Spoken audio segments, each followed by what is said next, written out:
So I want you before we go into what I just gave you, I want you to go back to my first section. I want to finish talking about those others. Let's go to. Pardon? You have a slight audio problem, audio clarity. Oh, is it fuzzy wuzzy? But you know what it is? It's when your head is down, it gets muffled when your head is While you're down, talking, it's hold your left foot up. Okay. Well, I'm going to ask a favor, then deal with it.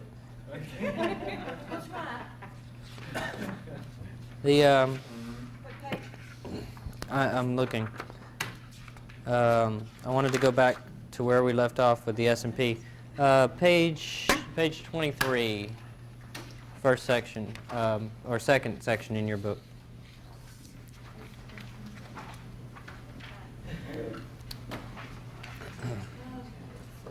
Okay. Second section.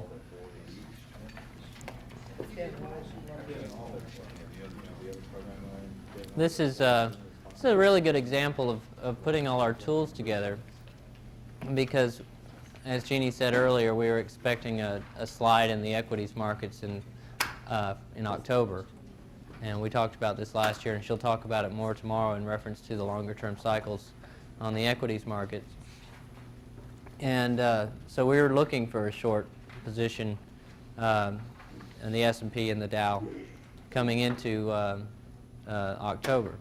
And we did have on October 3rd or 4th, we had a high set up, and that one, I don't have a chart for it, but it was correct with a Mars-Pluto conjunction over that weekend.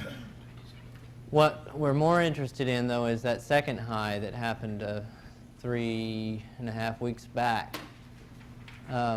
Because you see on your chart there, you see the Mars and Venus lines, and these are the main lines, the 360 lines, the actual positions of the planets. You had a Mars-Venus conjunction that was squared to the north node, and What chart is this? it's got a little circle around it that says trigger. Oh, okay. And yeah, this right here, where all four of those lines cross, is a very key point, because not only it is the actual position of the Mars-Venus conjunction, but also if I put 45-degree lines in there, if I put all those planets at 45 degrees on the 8th harmonic, in other words, I get 4 planets there. I've got Mars, Venus, the node, and Uranus all coming together at that point. So very critical reversal point setting up there. And as you can see, what happened was about 4 days before the aspect. This is why you can't just look at the day of the aspect. You need to know the price of the aspect. You need to know where is the critical point for this market to turn. And this is what we're going to spend the next all day tomorrow talking about. We're going to spend all day tomorrow just telling you how to find the price of the aspect. But for now, it's very simple on this one, because it was right on the actual 360 lines of Mars and Venus. We were on the first harmonic. So there was really no question as far as, pardon? I'm talking about these two fat lines here. This is Mars, this is Venus. They're always thicker when they're the 360 lines. And that was the actual position, and if you looked, and if you even went down and you went down to your ephemeris and you found the live planetary time clock, and you found the exact degrees that they were at in that conjunction, when they came exactly conjunct, it would have been within 1 tick of the high on the S&P 4 days previous to the actual conjunction. Okay? So what happened was we had that high at 980, and what happened from that point was price traveled 1, 2, 3 45-degree divisions down. There's your 3. The point being here that it was the 8th harmonic trigger where the power was, because that was where we put all 4 planets in the same place. And on the 8th harmonic, that's 45 degrees. 3 times 45 is 135 points.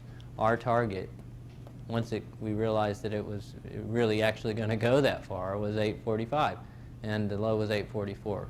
I mean, it was a fast market. It was a double limit down, so they overshot it by a point. But we can forgive them for that, I guess. So how did you decide to use 45 degrees rather than? Because on the with the 45 degrees, that's where I got the most planets in one place. See, if I looked at the 90-degree lines, I'd have Mars, Venus, and the node there, because the Mars-Venus conjunction was exactly square at the node.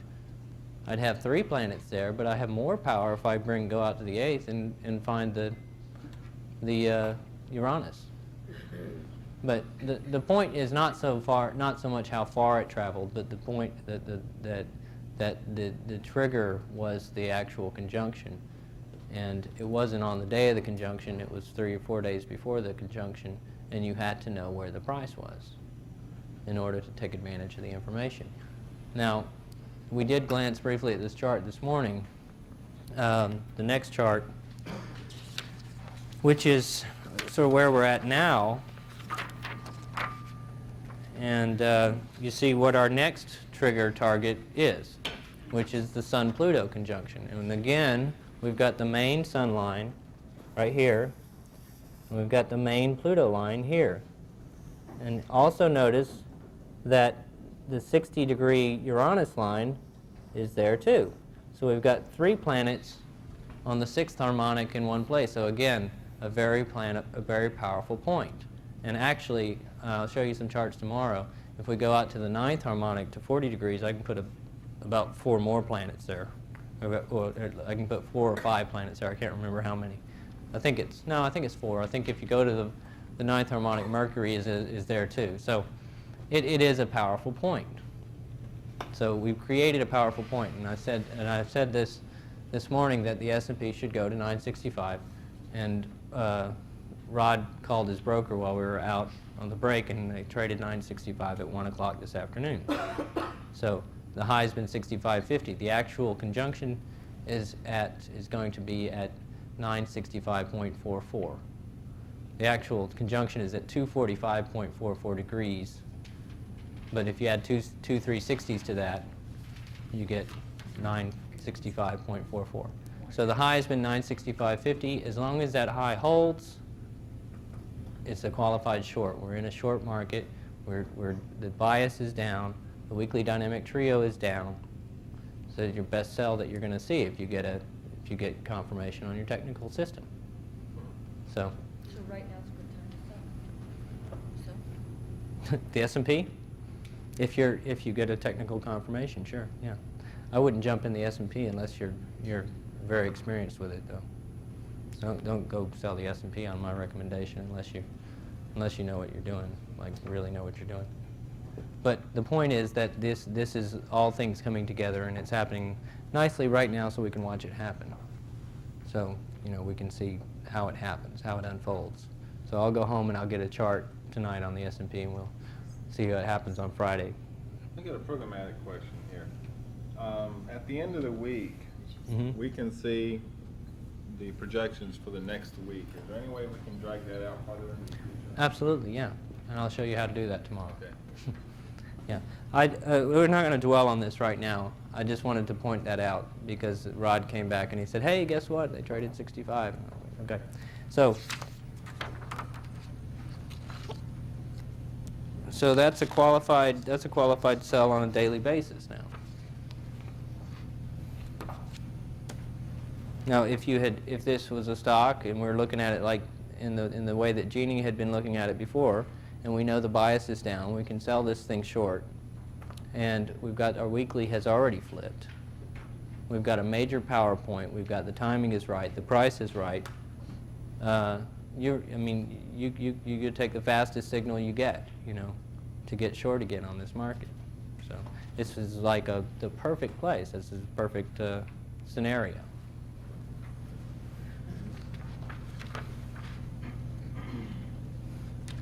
Let's see what else we have.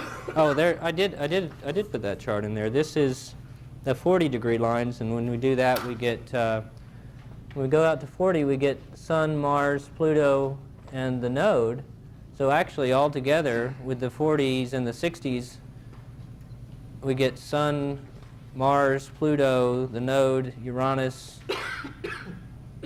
That's 5 planets. So we've got 5 planets there in that aspecting in that vicinity over the next week. So it's an extremely powerful point. We may see a double top there, or it may just take off like the last one did. Double top is a better sell than the first one. I mean, if you have one top there, and it comes back and hits that point again, it doesn't take out that high. That's an even better sell than the first one, because it indicates, strength, and that's what the fundamentalists are going to be looking for. They're going to be looking for that double top. They see that double top, they're going to be sellers, or double bottom. Either case, they're going to be buyers. Okay, crude oil. That's an interesting market because of world events, the way things are shaping up right now. And I heard this morning on the news that Saddam had decided that he was going to let the UN inspection teams back in. I'm interested to see what he's got on up his sleeve. The I think it's coming to critical mass with Mars approaching Neptune.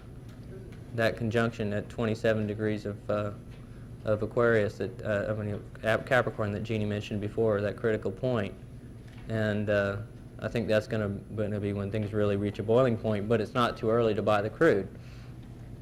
If you want to get positioned for a long position on the crude, because what I've shown here, what I've got on this chart is that Mars-Venus conjunction that was the high on the S&P has already been correct on the last low on the crude.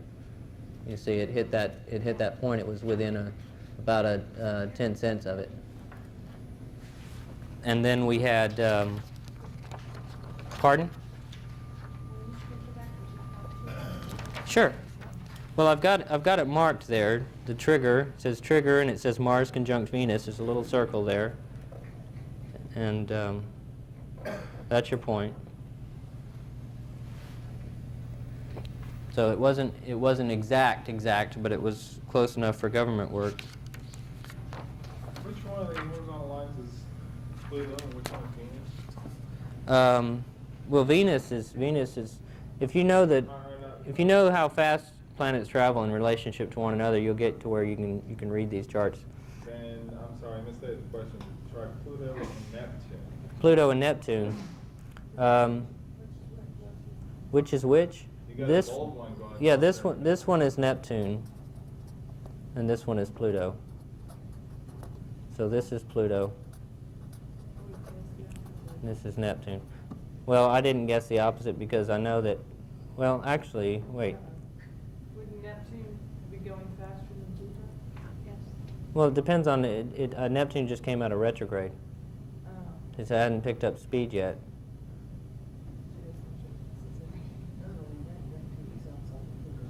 Well, I'm gonna have to double check that. Yeah, but those aren't the ones that we're looking at right now, so it's not that key in this picture anyway. They are key in the next picture, because in the next picture I have Neptune, Mars, and Mercury on the 24-degree line, and we had that crossing right here, and that is also. We had 3 planets together at 24 degrees, and these are the 3 key planets for the crude: Neptune, Mars, and Mercury. And they're coming into aspect together right below the price and supporting the price, so that was also very key. I would have definitely wanted to be long the crude at the end of last week. And actually, you did get, if you're using your dynamic trios, you see that the weekly is already long, and this is our perfect buy. We had support on the weekly resistance, weekly support here, and we got our daily buy right on the close over the line. So that's our perfect scenario for the crude. And you notice I was using the 30-degree lines on the Mars and Venus, and I'll show you tomorrow how we create systems so that we can quickly flip through all the different harmonics and find out where an aspect is happening in reference to price. Obviously, if it's the main line on a conjunction, it's far more powerful. And if it's a trine aspect and it's on the 120 line, that's powerful. So this is that 30-degree crossover on the Mars and Venus is not as powerful as if it had actually been the main lines, but it's good enough because the trend is already up. You see what I mean? The trend has already changed, so all we need is a little push to get things going. But I think things are really not going to really start to boil until about mid-December when those conjunctions come around. So you might have other buying opportunities on the crude still coming. Now, did I miss why your targets? Oh, I didn't talk about the targets. This is something that I do whenever an aspect occurs. Thanks for asking. I forgot all about that. You see, the actual conjunction of Mars and Venus on the main lines was at that point. And a lot of times when price is not at the actual position of the conjunction, it goes there immediately.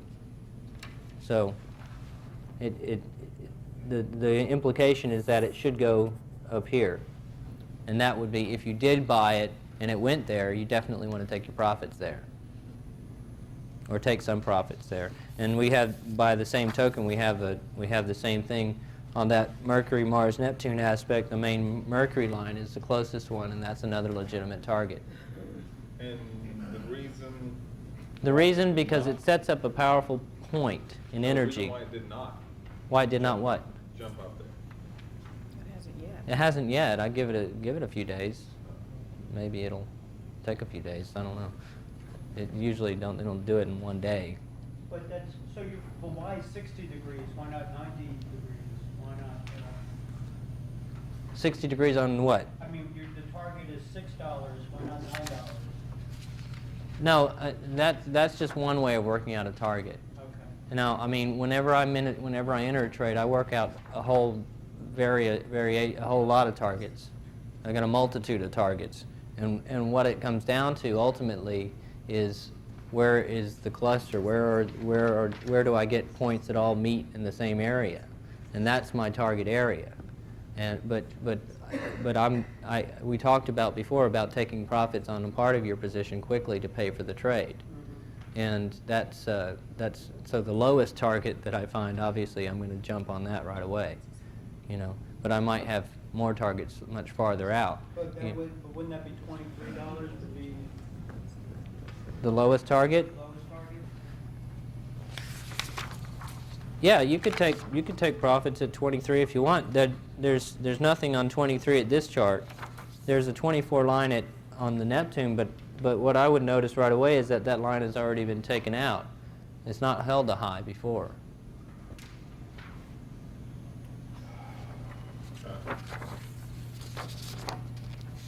Well, on page 26, Mm-hmm. just below the 24 price, Mm-hmm. you've got 3 lines crossing Yeah. on top of each other. What do you make of that? That's the same thing. That's the same aspect, 24 degrees higher. Right here? Yeah. That's the same aspect as this one. It's just 24 degrees higher. See, we got there's an aspect here too. There's an aspect here. There's an aspect here. There was another one down here.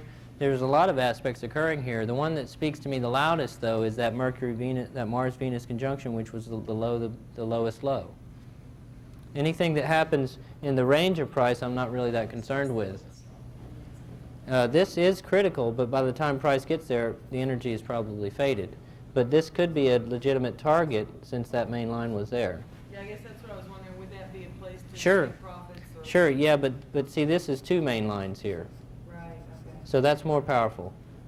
So I would call that target A number 1, and that's target, you know, number 2.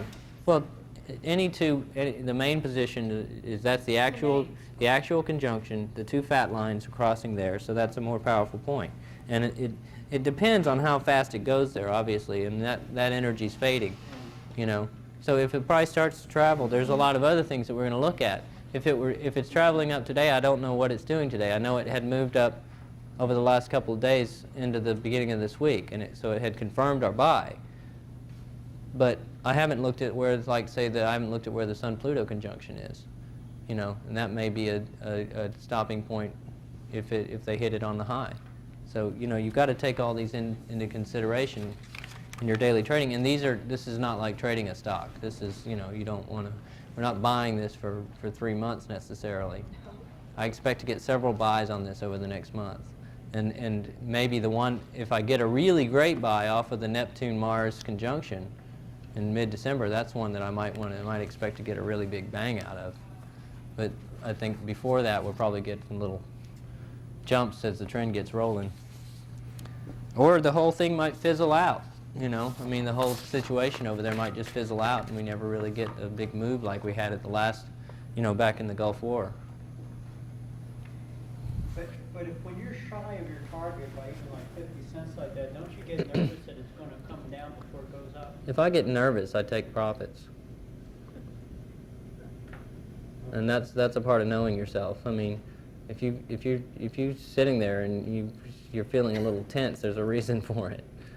You need to take some profits.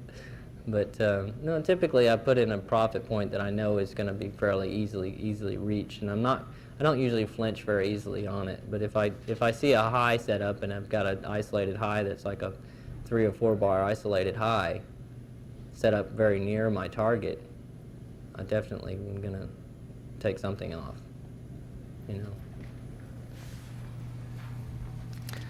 Okay, let's move on to the gold. I don't want to just get too deep into the harmonics thing because when we get into systems, you'll understand all that a little bit better.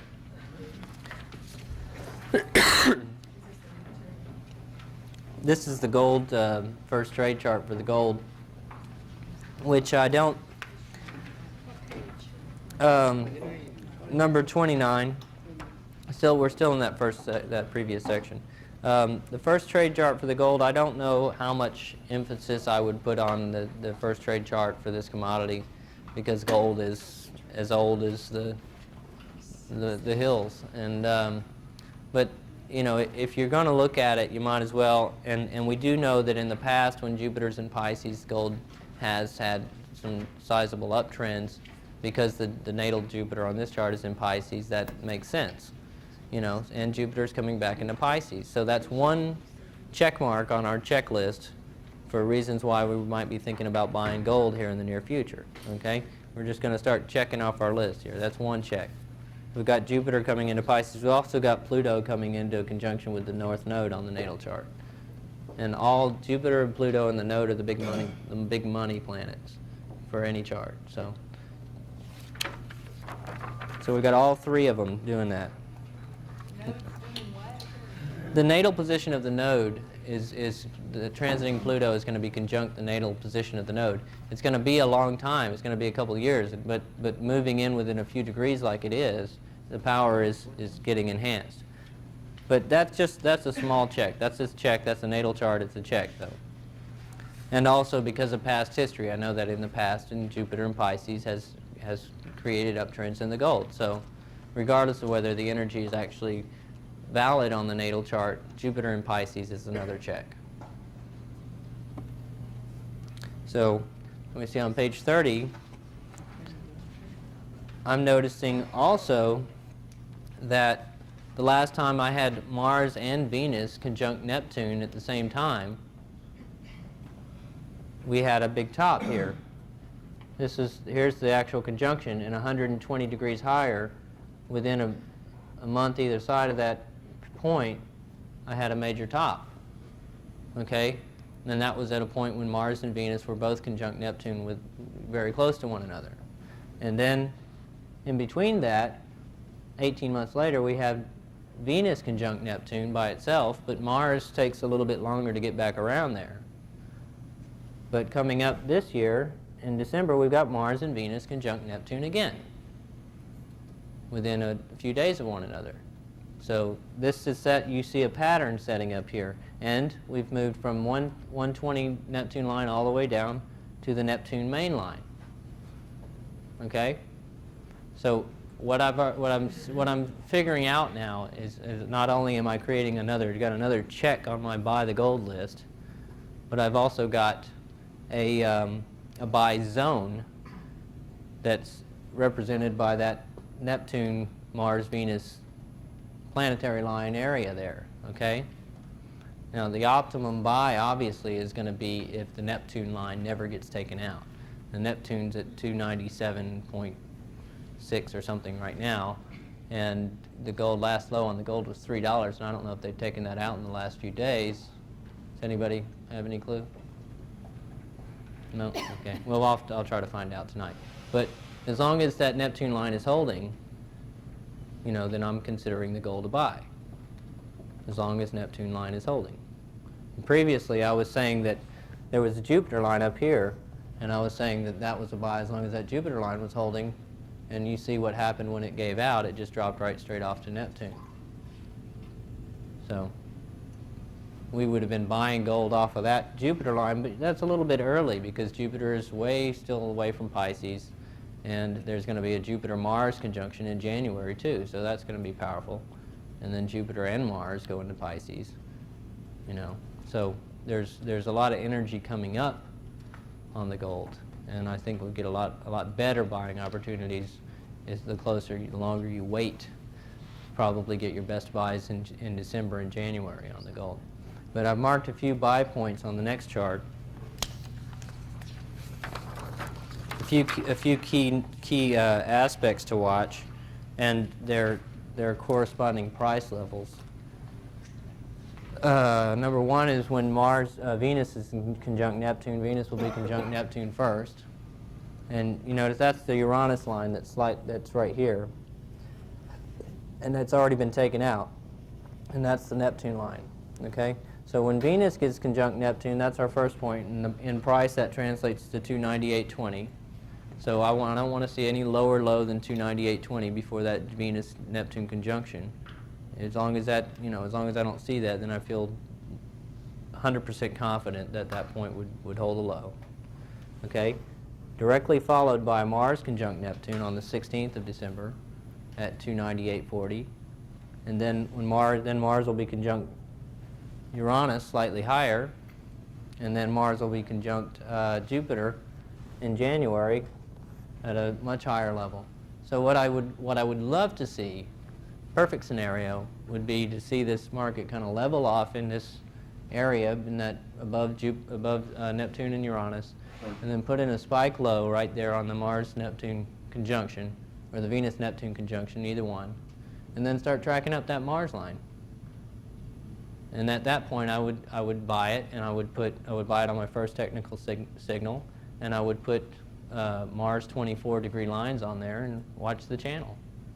What's going retrograde right there? Venus. Venus is going to go retrograde in December, mid-December. Yeah, and Mercury. Yeah, they're kind of one right after the other. I think Venus is retrograde first, and then almost the day Venus goes direct, Mercury goes retrograde over Christmas. So that's going to be fun with the family over Christmas with Mercury retrograde.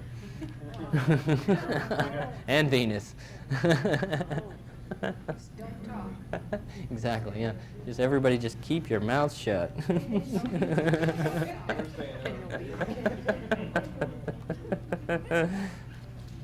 I know some people who are getting married on the 27th of December, and I asked them not to, and they didn't. They wouldn't do it. Yeah, well, sometimes you can't, all you can do is, all I can say, they asked me. If they didn't ask me, I wouldn't have said anything. Well, it goes direct till the 27th. Yeah, exactly, but it's still stationary, though. Yeah. I mean, it's stationary, it's not moving forward, that's not good, You want you want Venus and Mercury moving forward, But I said, well, couldn't you just wait, a couple weeks? And they said, no, my mother's always spent all this money on it's always about money, Anyway, I didn't say another word. I didn't say another word about it. So, okay, now let's go to the new section. And what we're looking at first and I'm not going to spend a whole lot of time on this right now because this is just a tool that I use when I'm trading, and Carlos is going to put these indicators pre-programmed into the program at some point soon. The Solar Pro High, Pro Low, and the dynamic solar channels. And these are just Fibonacci expansions based on a solar quarter. I use 13 weeks, and it's just 13-week average Fibonacci expansion channel. And it just works really well when price is trending. It looks, it always works very well for like when you're in a trend. These are especially good when you're in a trend and it comes back and touches that middle balance point. That's always a great sell or buy back into a trend off of the midpoint. That's my favorite thing about it. And also, it's fun to watch on the first week of a solar quarter, like when the sun crosses the 90-degree. That's when the solar quarter begins, on the equinox and the solstice, when the sun's at 90, 180, 270, and 0 degrees. But in the first week after that time, you generally see price return to the midpoint. It'll return to the balance point. From wherever it is, it'll run there and touch it and then go. And it's just kind of fun to watch. But we'll if I have time later, we'll get into this. I don't think this is something we want to dwell on. But the charts are pretty self-evident. And I will tell you how to set up the indicators. If you're interested in using them, just ask me and I'll tell you how to set it up in your program. Call me and I'll tell you how to set up a default for that indicator in your program. You can do it now? You can use the Fibonacci channel default, and you can just alter it and create a new indicator that'll give you the solar Fibonacci channel. Instead of using the default setting for the length value, we changed the length value to 13 weeks. For the But it's a rolling 13 weeks instead of... That's for the dynamic. Yeah, that's for the moving one. Right. The fixed ones, Carlos is going to have to create a whole new indicator for it, and they start on the first day of the solar quarter. So we can't do anything about those. Yes, I calculate them by hand at the beginning of each solar quarter, and I just put them on my chart and leave them there. But the first page of your handout tells you how to calculate it. You just use the high, low, and close of the previous solar quarter to calculate a midpoint, and then you do expansions off of it. That's all it is.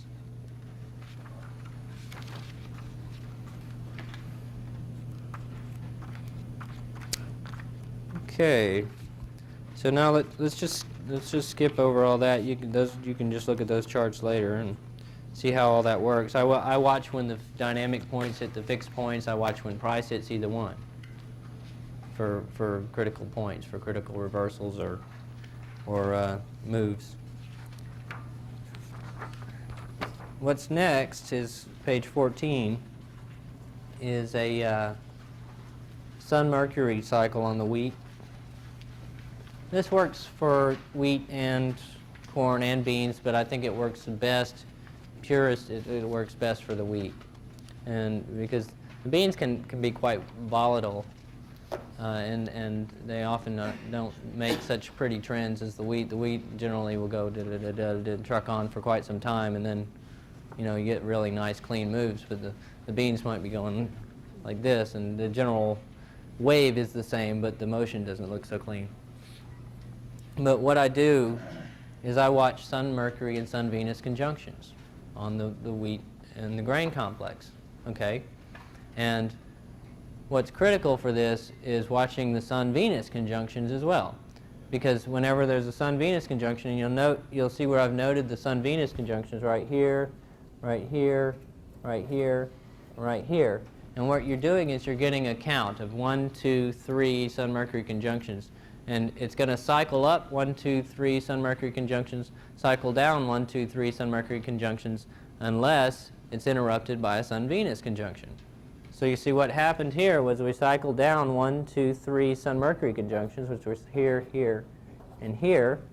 And then we cycled back up 1, 2, 3 Sun-Mercury conjunctions here, here, and here. And then at this point right here, we had a Sun-Venus conjunction, so it popped back up and hit another high. You see? But we still had in the cycle 1, 2, 3 Sun-Mercury conjunctions back to a bottom, and then 1, 2, 3 up, at which point the Sun, Venus, and Sun-Mercury hit right together, and we had a real nice major high. Okay?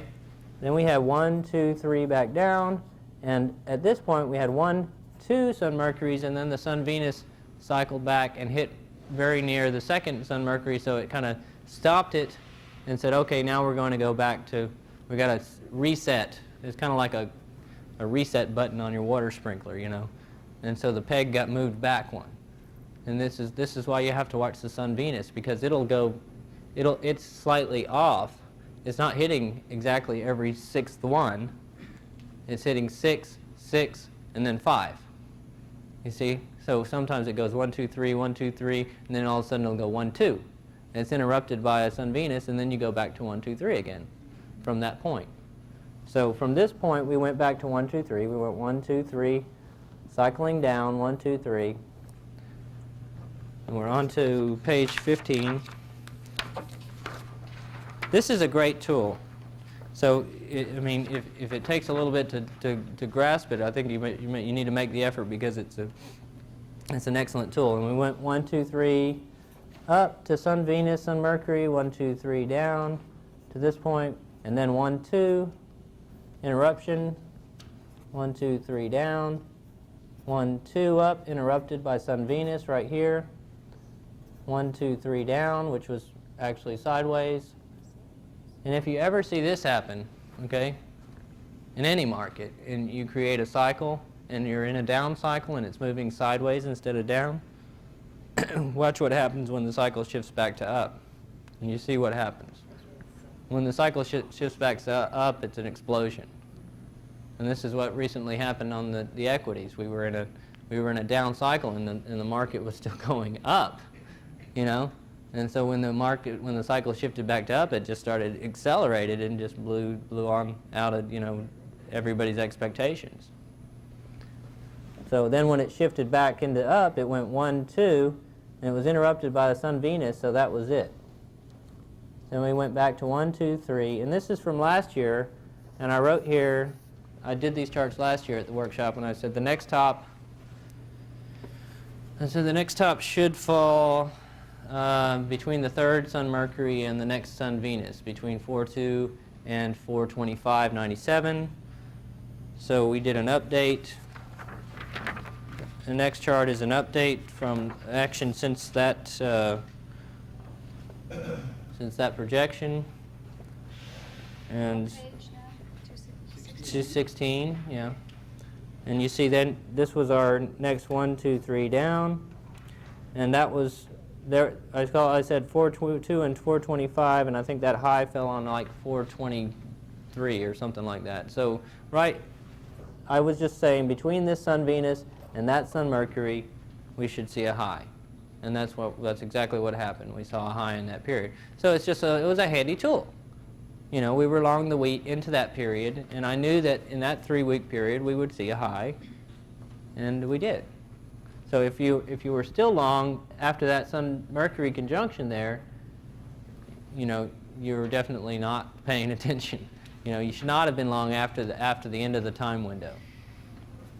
Why didn't you think the Sun-Venus was going to interrupt that 1, 2, 3 cycle? Well, it fell between the second and the third, and okay. so typically, before the second, it would have been. if it was before the second or very close right after, but it was sort of dead between them. It wasn't closer to either one, you see. So I gave it that window between the Sun-Venus and the next Sun-Mercury to put in the top. I figure if it's going to reset, it's going to reset sometime between them. It's not going to be like an instant reset. It's going to be like this is a cycle. It's a fairly medium-term cycle, and it's a mood. It's not a critical, like, instantaneous, on-the-day reversal sort of deal. So I just sort of gave it that window. And this is just, it's from knowing the market. I know this market really well. So I know that, I knew that would be the most likely scenario, that it would happen sometime in that window. But that was useful information nonetheless. It tried to. It actually, they tried to take it down off that Sun-Venus conjunction, but then they got back into the trend. And also, after that happened, we the next obvious scenario is that we had a great sell, you know. So, and also, I have to mention that this high was correct with the Mercury-Venus conjunction on the fourth harmonic. So we had, not only did we have our long-term cycle come in, we also had a correct high, and we definitely got short off of that point. So this is just another way of using a cycle to help you in your trading. So now we've had 1, 2, 3, and we're still going down a little bit, but we'll definitely not take out that low. And we should start cycling up now, and we should cycle up, and we'll probably see our next high. I think the next cycle will only be 2 because the Sun-Venus falls between 1 and 2. And the high should be around the end of February. This Sun-Venus, the next second Sun-Mercury is on the 23rd of February, so you'll probably see a high, if not on that day, within a couple of days either side of it on the week. So.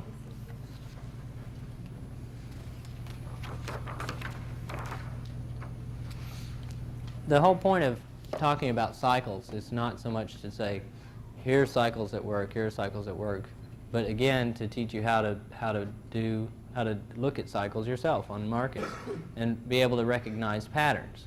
I mean, if I take a chart like this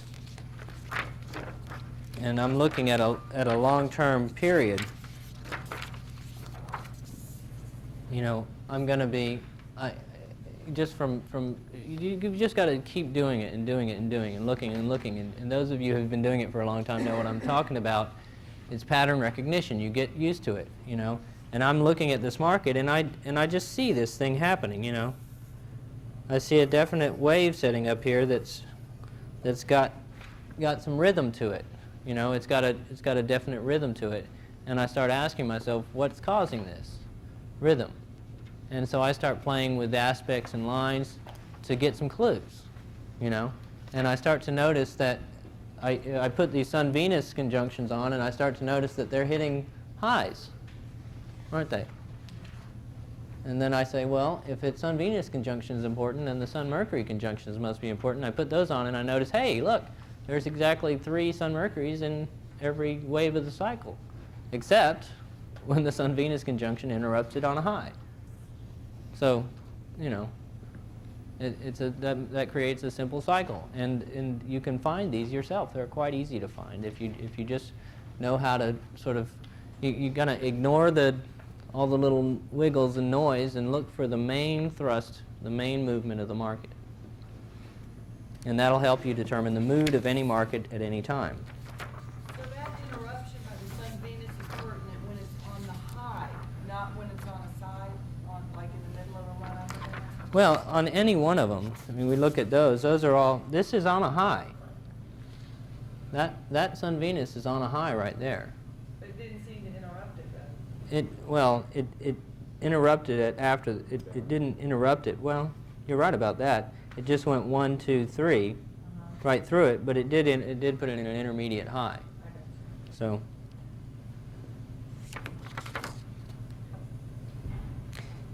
So you could reasonably say that you had an interruption over here. You had 1, 2, and then 1, 2, and then again a 1, 2. So you maybe had 3 1, 2s. But most of the time it functions really nice and cleanly, and you know. A common tool or a common trend on most stocks, or See, is it a grain thing? It works best on the grains. See, these are also Sun-Venus on the high, Sun-Venus on the high, Sun-Venus right off that high, and Sun-Venus right off of this high. So they're falling very near the highs, and you're still working with the cycle. You still got the same overriding cycle going on like that.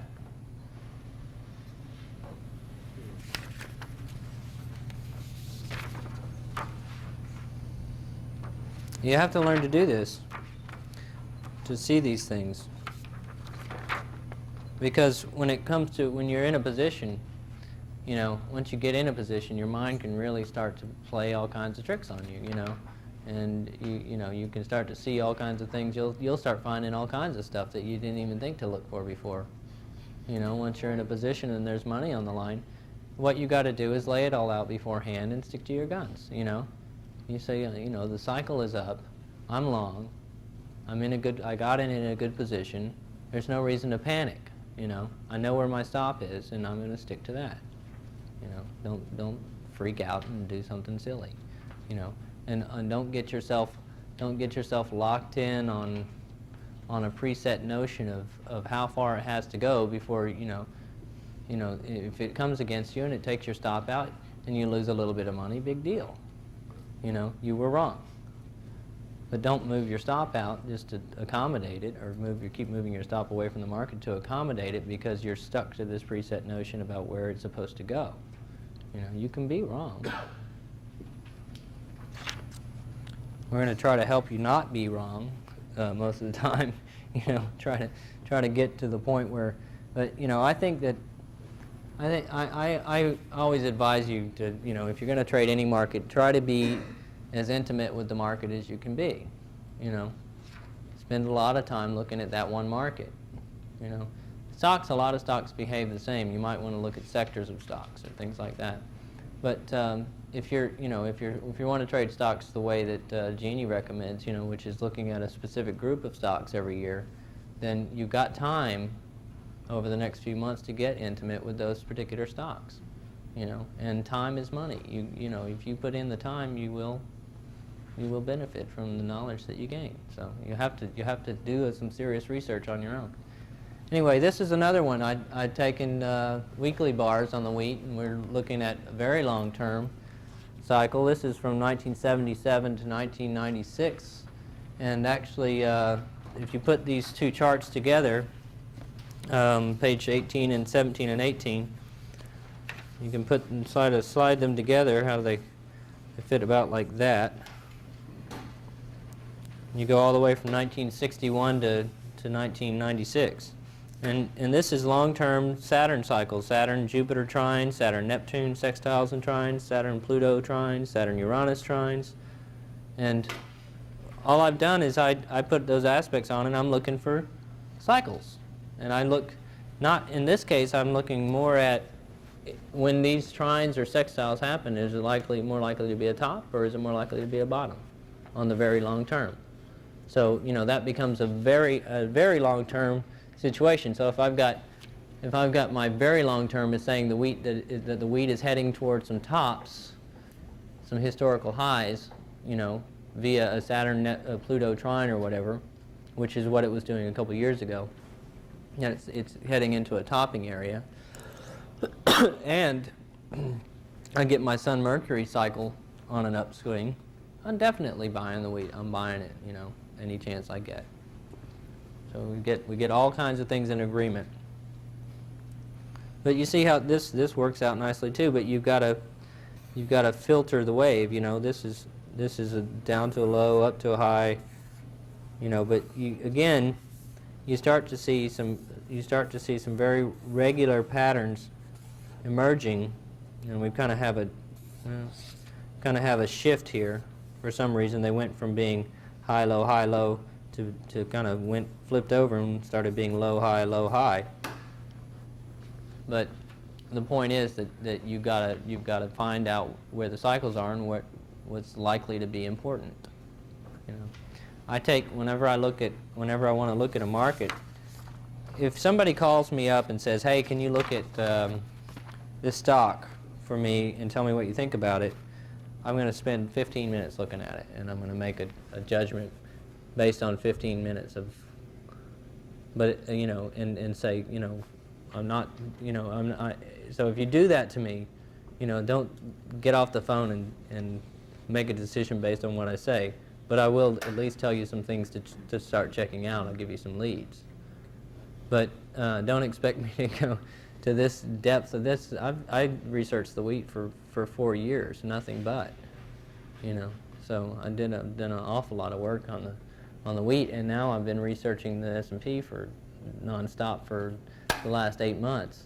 Of course, what I learned researching the wheat helps me out a lot now in researching the S&P, because I know, and it'll take me a lot less time to get intimate with that market because of that. And every time I get onto a new market, that time that it takes to become knowledgeable about it will become less. But the first time, you know, you really gotta do it up good, you know. So anyway, I did another chart here on a cycle shift, a longer term cycle shift, because last year in '96, I was talking at our workshop about how we had some outer planet trines that were kind of ruling the energy, and we had a really nice. There was this beautiful thing that was going on with the wheat where I have to put another sheet here so I can show you, where it started out down here at about the 360 level, and it went all the way up to the 640, and actually the high on the outside contract was 720. It was a perfect 360-degree run from one Saturn-Pluto trine to the next Saturn-Pluto trine, and then the third Saturn-Pluto trine, which was in February right here, it came all the way back to 360. And it was this beautiful equilateral triangle. You know, and we're talking about there were 3 trines between the same 2 planets, because Saturn went through the trine, retrograded back over the trine, and then went through the trine again. So you had 3 trines on the geocentric, and they set up this perfect equilateral triangle. Well, once that happened, that energy was over, and there are no major trines happening now, so we're not that concerned with it. So what we're asking at this point now is where is the energy, and what harmonic are the outer planets aspecting each other the most right now? And right now, or for the past several months anyway, 6 months or a year, that's been on the 5th harmonic. We've had just a huge amount of quintiles between outer planets in the last 6 months to a year. And those have been, now those are ruling the market. And you see what happened once they shifted, and I put these 72-degree, all the outer planets 72-degree lines on here. They went right out of this trine, and they went up into this area, and then they did 72 degrees up, and then 144 degrees down, and then 72 degrees back up. And each one of these highs corresponded with, there was a double quintile aspect right there, there was a couple of quintiles right there was another one right there. And, you know, it becomes very easy if you can isolate the power, you know, isolate where the energy's at between the outer planets. It becomes very easy to figure out what kind of cycle we're in, or how far the market's likely to move, and which lines, which major lines you really want to concentrate on looking at. So we've been concentrating on these quintiles all year, and I'll show you how to find out where the energy's at next year and where the energy's at the year after, and do that on out, and you can do that in the program. So right now, we've come off of that, and we had another pair of quintiles right there. We came back and bounced into that, and we've got another pair out here. So the question at this point is whether or not the price is going to go up to here or down to here. You know, that's the only question, because right now we're in an up cycle, and so I would guess that it would go up. And also another thing that I would guess is that the last time we had that Jupiter-Pluto quintile right here, that price rocketed up 72 cents. And then that's what we've got coming up right here. We've got a Jupiter-Pluto. If it comes up and you know, settles off there, it may do the exact same rocket right back up to that same level. So we're seeing patterns repeating, and we're looking to see if they repeat again. So when they happen, we won't be surprised. You know.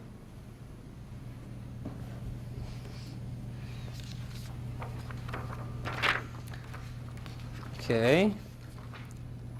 Here's an interesting chart, page 20. This is the Dow Jones going back to 1986. And what I've done on this chart is I've taken outer planet 72-degree aspects to the node, okay? And I assign a value of a high to the conjunction when the two planets are together, and then I just start waving back and forth high, low, on the subsequent quintiles. But when I get back, the problem is that when I get back to the conjunction, since there's 5 and it's an odd number, I'm on a low where I started on a high. So I have to do a little double wave, right, like this. See, I start at the conjunction, and I have to do a double wave to keep in, after the conjunction, I have to do a double wave to keep in sync with the opposition conjunction cycle, which is from high to low, high to low. So this is how you put cycles together, and this is getting really complex. So, you know, but I threw it in here because I just want you guys to see what I do with my spare time, and you know, with all my spare time. But what I noticed was at this point, previous to 1987 and 1986, all of these cycles were going up, and this is when that market shot up to new highs. Okay, and then we had one turn down, and then when this Pluto one turned down, which was that aspect right there, the market crashed. Okay, and this is all the information I needed when I went to we went to Australia a few months ago, and while we were there, I knew that this Pluto node quintile was very powerful on our market, so I got a 10-year chart of the Australian share price index, and I threw up the Pluto node quintile aspects on that, and it was just like ding dong, like one, you know, it was perfect. It was like one of the most beautiful cycles I'd ever seen on a market. It was so clean. And the day we lectured was the day of the aspect, the last one that hit, and it was on a Friday. And so I'm standing there in front of these people, and I said, your market's putting in its high today. And they all just went, okay, well, whatever. And so, you know, and then so we left there, and we went over to Singapore, and I'm checking in the news, I'm watching the newspapers, and it kind of starts rambling down. And then we get home, and there's this huge crash, that whole side of the world, you know. They all crash, and then all these guys start calling me, you know. So where's the bottom? Where's the bottom? And I was like, geez, I thought I taught you how to do that, you know. But anyway, so we just had one of those, and you see it was right there, and it corresponded nicely with the high on our market as well. So we've got a cycle that's coming in. I don't think that this is a crash. I think that we've already seen. We might over the next couple of years see some more kind of mini crashes, but I don't think we're going to see a major crash until the next one, which is the fifth one of the cycle. So, see, that was on the Pluto. That was a number 4. Is that 2000? Yeah, and the reason another reason I say that is because there's a very powerful date convergence of other cycles coming together in May of 2000. But I also don't think this market's going any higher over the next 2 years. I think it's just going to be range bound between like 6,500 and 8,300, which was the high. I think it's just going to kind of truck along because we've got some major cycles that are all pushing down, and we've got some major cycles that are all pushing up. So, you know, we don't have a lot of agreement in energies, and then in the year 2000, most of the majors start to go down from mid to late 2000. So anyway, but you notice the same thing happened in this period right here. We had all of the, this is actually, that wiggle is just, you know, pretty much flat. So that doesn't count. But all of these were up from this, all of these 4 were up in this period. Actually, that one's flat too because it's on a wiggle. So we had all energy up again, and the same pattern happened that happened back in 1987, right into that Pluto node conjunction. So when it was happening, I knew what it was happening. I knew what it was looking at, you know. And that's the whole point of doing cycle research.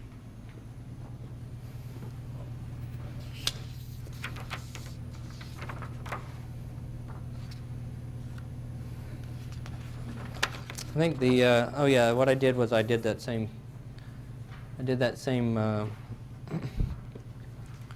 cycle layout that goes lapping over the year 2000, and you notice that we have a confluence of bottoms all hitting there. And I think the key point is going to be when this cycle turns down, this one right here, which is the Saturn-Jupiter cycle, and that's the actual Saturn-Jupiter conjunction at 20 degrees Taurus.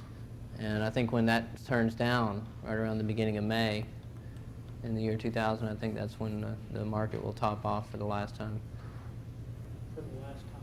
Well, for several years. I don't think that high will be taken out. Go to Australia. I think it'll be several years after that before that high gets taken out, and that very well could be a major crash.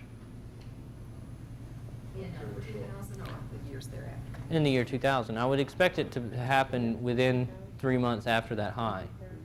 You know, actually, I would expect it to happen exactly 56 days after the high, but I don't want to get into that right now. 56 days is a critical number. Look at 1987. The high came in on the 25th of August, and 56 days later, Mercury went retrograde, and that was the day the market crashed. We had the same thing happen this year. We had a high we had a double high, the first of which was on February 18th, and then 56 days later, on April 14th, we had a violent reversal back to the upside, and that could have just as easily been a crash, you know. So, and then we had a high on August 6th, and the next high was 56 days later on October 3rd. So, 56 days is a real key number, and I haven't quite figured out why yet. It's kind of half of a Mercury from retrograde to direct, almost. But there's something else there, and I don't know exactly what it is. You're saying it's half of a what? If you take the average time frame from Mercury retrograde to direct, I mean from one retrograde to the next retrograde rather. Oh, it's between. Yeah, it's roughly it works out to be about 112 days, which is, and half of that, which would be maximum velocity of Mercury, would be about 56 days. So that's the only cycle that I can pin to it right now, 56 days. But I know W.D. Gann used that number quite a bit, 56. Actually used 56 and a quarter for some reason. I think Ray Merriman's got some stuff written on that too. Yeah. Cycles reports. Yeah, I've read a lot about it from him and from Minor cycles within cycles. Exactly. Yeah, but that's a real good one. And just in 87, the day the 56 days played out was the day Mercury went retrograde. So, and then same thing in this year, the 56 days from the February 18th first top of the double top was the day Mercury went retrograde. And so, you know, everybody that I had been talking to, I was saying, watch out on, you know, this day, because on that Monday, the 14th of April, I was like, watch out, because this could very well be a crash. You know, but what they did was they did a violent reversal. But once they did that, you knew they were going back up again, because if it doesn't crash, it's obviously doing the opposite. It's 228 days. It's, Like your return of the yeah, it's 2 moon cycles. Yeah. It's two, yeah, maybe it's just that it can fit into so many other cycles. does it correspond? You know, maybe a moon cycle is 28 or Right, yeah. well, it depends on whether you're talking about real orbit or mean orbit, including the movement of the Earth, because that could either be 27.32 or 28 point whatever. But New moon, full moon? yeah, well, moon orbit is like 28 days. If it would coincide with new moon, full moon. Yeah, that might make a difference too if it fell right on the same day. Yeah. But it may be that because it corresponds, or it fits into other larger cycles, and smaller cycles fit into it. Maybe it's just a good number. Anyway, this is the same thing. It's just a cycle chart of Pluto quintiles to Jupiter, Saturn, and the node. And you notice, and I just did a simple wave on this without doing the correction at the conjunction. I just did a simple wave just for simplicity's sake, just so you would see that they all meet, they all come into sync.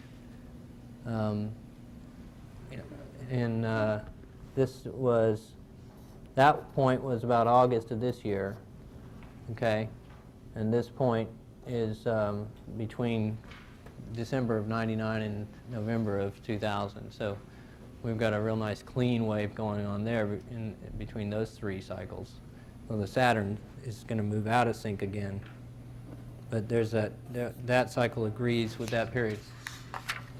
I've found so many cycle charts agreeing in the year 2000 that it's just a kind of it's freaky. Clean the slate. Yeah, exactly.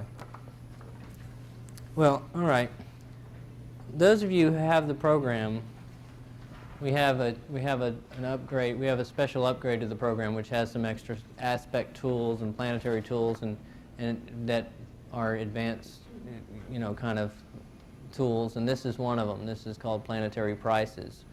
And what planetary prices does is it gives you the ability to look at all the planetary lines at any degree division for years out in the future.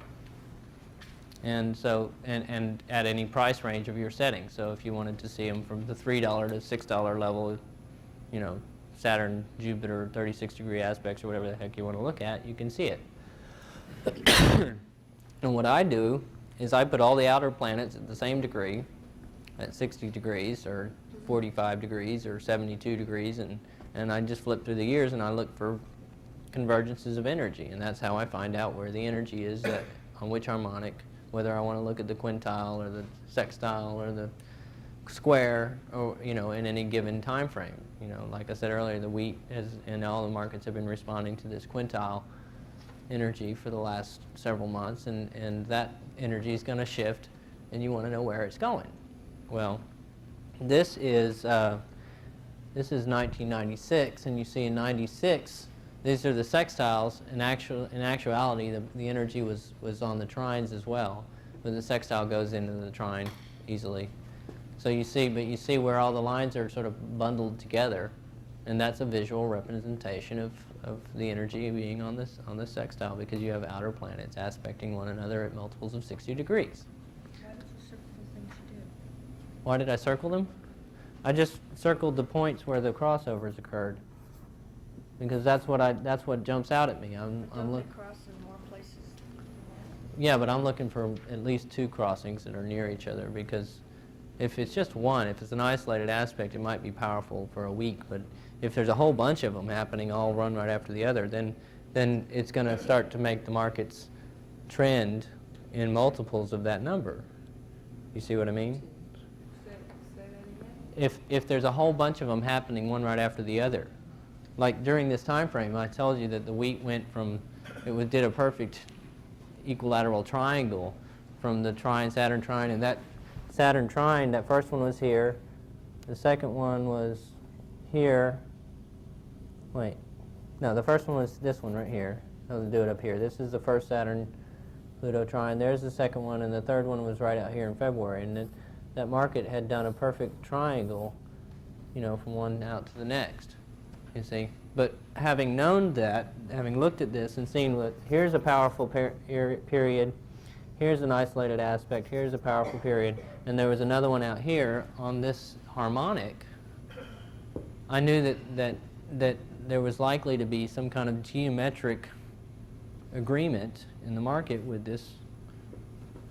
And actually, last year in our November workshop, I told you guys that in February of 97, we would see the Dow at roughly 7,200.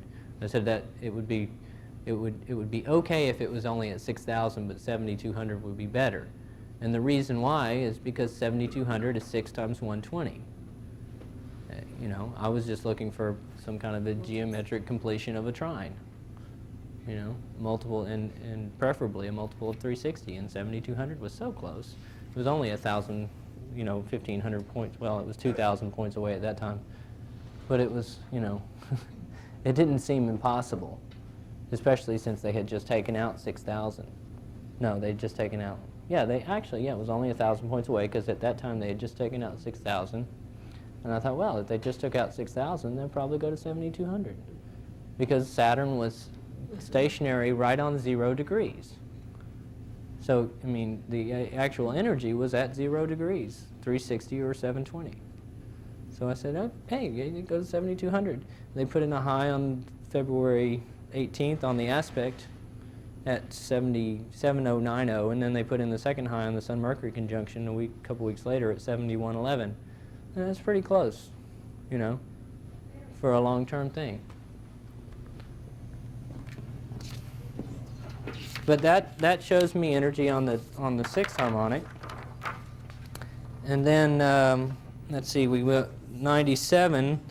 That's the continuation of that chart going into 97. You see how all that energy came really powerful in the first couple months, and that was when we had that top in the Dow, right at the end of all that energy. We had that was the top was right in this little window right there. Right as all that energy came to a peak and dispersed. So, in other words, it was the end of a cycle. It was the end of this all this energy on the sixth harmonic leaving, and that was the end of a cycle. It was a major high on the market. Now we go back and look at the fifth harmonic. Yeah, now we go look at the other ones. That's what we're going to do. The next page is the fifth harmonic for this year. And Would that be a typical thing to happen, like if you found these type of convergences on some harmonic, that they build up to the crescendo of the last one, and then once it dissipates where all these lines are no exactly, longer crossing anymore? exactly. So that would be considered a high or a major low? Exactly. Depending on which way it's A going? major reversal point. Exactly. And also, by the same token, if you're an intraday trader and you've got, say, Uranus and Pluto in sextile, and the moon comes through, or say Uranus and Pluto are about a degree away from being in sextile, and you go in your live planetary time clock and you see an aspect that says moon semi-sextile Uranus, and then an hour later, moon semi-sextile Pluto. When it comes through the Pluto, the second one, in other words, when it leaves being an aspect with that energy, that's going to create a major intraday reversal. So, and it happens with minor planets too. If you've got Uranus and Pluto in sextile and Mercury comes through there, when it hits the second aspect, the one with the last aspect of the pair, it's a critical moment or a critical day. So. What was that aspect again? Which planet? Well, right now Uranus and Pluto are in sextile. I'll use that a lot as an example, because one main reason is because they're not actually exact, but they're within a degree, and for a week in December they're going to be actually within 5 minutes of being an aspect of one another, and they never quite make it, you know. And if you were sitting at home looking in your ephemeris for aspects, or looking in the program with just highlighted bars for aspects, you'd never see it, because it'd never come up. It never gets exact. But it's very powerful right now, and every time another planet comes through it, it creates a critical turning point. We just had Venus and Mars come through it last week, and it was like a high low on the S&P. It was like ding ding, and then it popped up again. So how do I get this update? How do you what? How do I get the update? Oh, just tell Linda. It's like $100, and you get planetary prices. You get the whole section of extra aspects to fixed angles, all these other extra aspects. You get the function that allows your live planetary time clock to go forward and backward and give you exact times of aspects on days in the past and future. You know, these are tools that hardly anybody has use for, except for people who are doing real serious research. I mean, most of the people that buy our program are traders that really don't ever get past, just looking at the lines for support and resistance, Yeah. and that's enough for them. Some people want to take it a lot farther, so we can give them the ability to do that.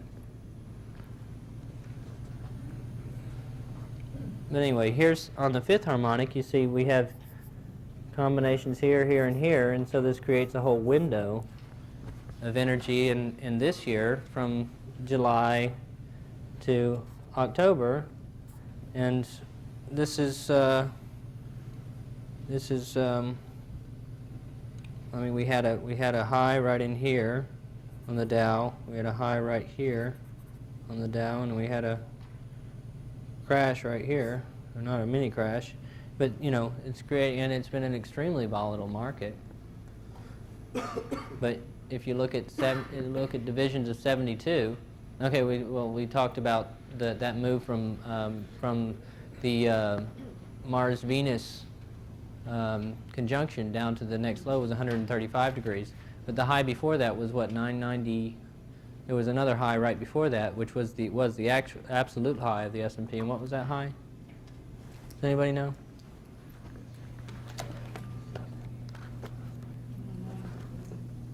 I'll find it. Hold on. I want to know because I suspect it would have been about, I think it was 992, and we went down to 844. So where's 8? I still can't do simple math in my head. I can only do complex math in my head.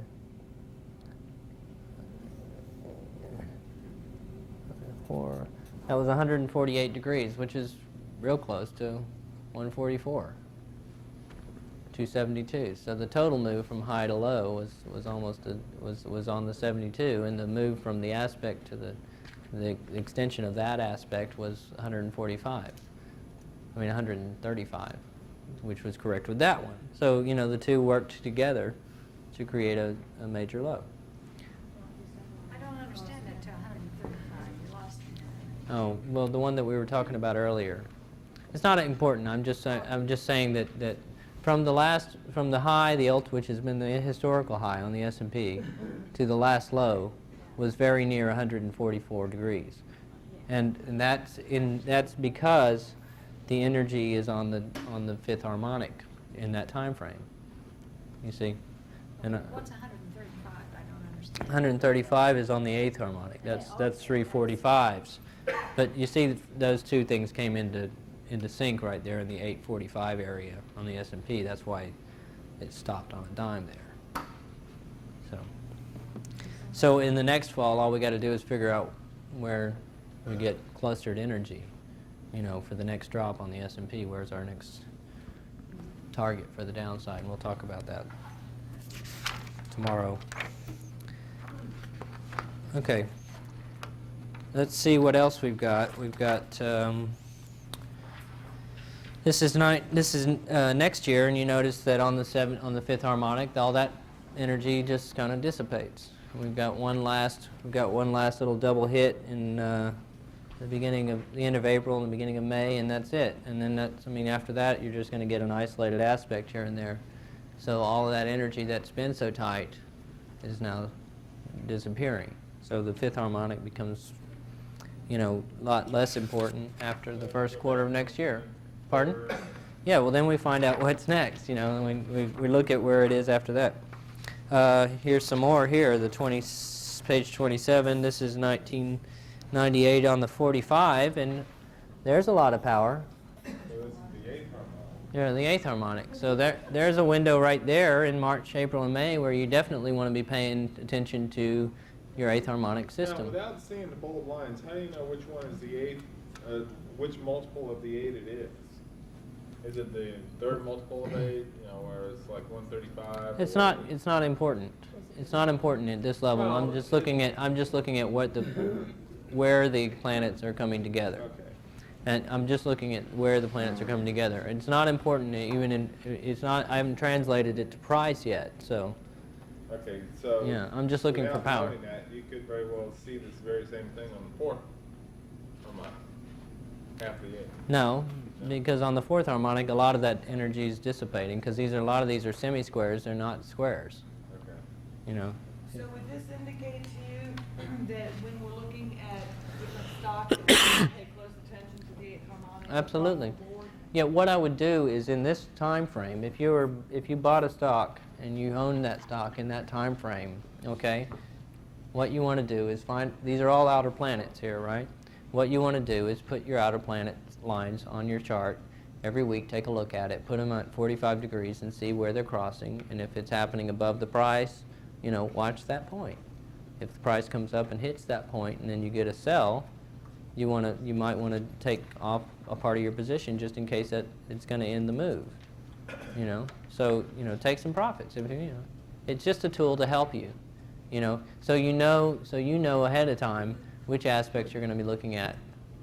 And because this aspect that happens out here, that 45-degree aspect that happens all by itself out there is not important. Okay? Because it's not happening. It's the grouping of all of the ones that makes the individual ones important. You know, when you get all these things happening together, each one becomes very important because it's part of this huge mass of energy. And you just want to know what degree your lines need to be at so that you can see where the energy's at on your chart. Because when you put this on a chart, what you're going to see is a big open space, and then all these lines together, and then a big open space, and all these lines together. And what you're going to find is your price is flying from one to the next, and when it gets there, it's likely to stop and reverse. So here you add your 72-degree lines that occur at the end of April and early May, Mhm. and put those on along with your 8th harmonic in the same time frame, correct? in April and May of next year? Right. Yeah. Because you have a hit on the quintile in the end of April and early May. When? Oh yeah, it's just a double hit. And it's the last of that energy. Yeah, I would definitely look at those two because they're so close together. Along with your 8th harmonic. Yeah, I would look at those two because they're so close together, but I wouldn't. That 8th harmonic energy is going to blow it away because there's so much of it. You know, just that one little double hit, and that's the end of the 5th harmonic for a while. And then we've got. Oh, this is the 9th harmonic in '98. This you rarely ever see this kind of stuff. We've got 3 here coming together, 3 here. You got just this beautiful band right there. I mean, you definitely want to pay attention to that. How would that translate? I mean, it's over such a long period of time, it's not going to be a... Well, necessarily, would it? No, it translates very well because right now, like I said, Uranus and Pluto are traveling like within a degree of sextile of one another. And the lines are pretty much flat. So if I put the 60-degree Uranus and Pluto lines on my chart and just leave them there through this whole month-long period, I'm going to see price going, hitting it, reversing, hitting it, reversing, hitting it, reversing, hitting it, reversing. It's going to create a lot of good signals. And you're going to notice that when it hits it and reverses is when the inner planets are crossing it. Like if you put your 30-degree Mars, Pluto, 30-degree Mars, Mercury, Venus, and Sun on there, as they cross those Uranus-Pluto lines, the price is going to be reversing at those points. It's just more tools for analyzing the market when you're trading it.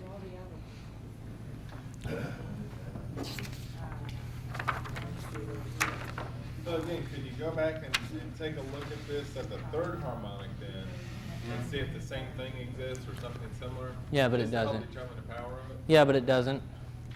Okay. There's nothing on the 3rd harmonic. Actually, right now, and I can explain why there's nothing on the 3rd harmonic, because right now, if you looked at the wheel of 360, Yeah. between 17 degrees Aries, this is 0 right here. Saturn's at 17 degrees Aries, and Pluto's at 245 over here. They were in trine when Saturn was up here, but they're out of trine now, and all the other planets are within a 90-degree quarter. Everything else except for the node is in a 90-degree quarter, so there's not going to be any trines happening for a long time, because Saturn's already passed that trine.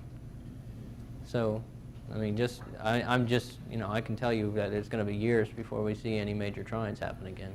When you get into a grouping like this, is it likely that the other aspects that you have on the trader are going to be significant? Like they're going to bounce anything, and if anything touches it, it'll bounce it? Yeah, anything, if you, like when those trines were happening, and anytime if I got a Sun trine Pluto, or Sun trine Saturn, or Sun trine Uranus, or Mercury trine an outer planet, or Venus trine an outer planet, anything on a trine was an important point.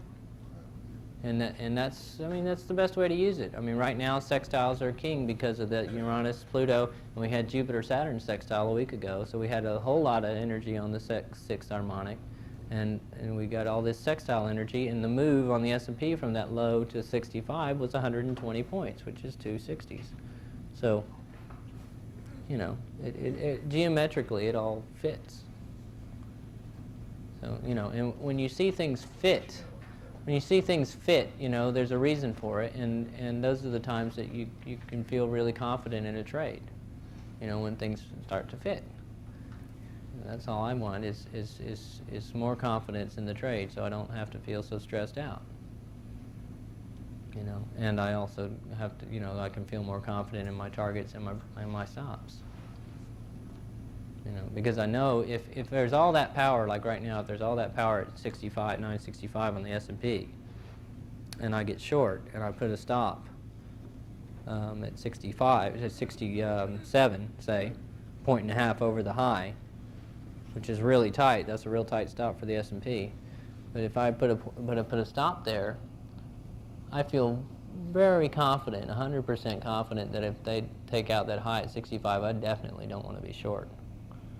So there's no way I'd ever move that stop. You know, I'd never go, you know, let it go against me after that point, because if I'm wrong from there, then they're going up a long way. Yeah. You know, if they take out 65, then they may just they may just they may just go on up to new highs, and you know, and I may just be totally wrong about what I think about the market, but no, I don't mind.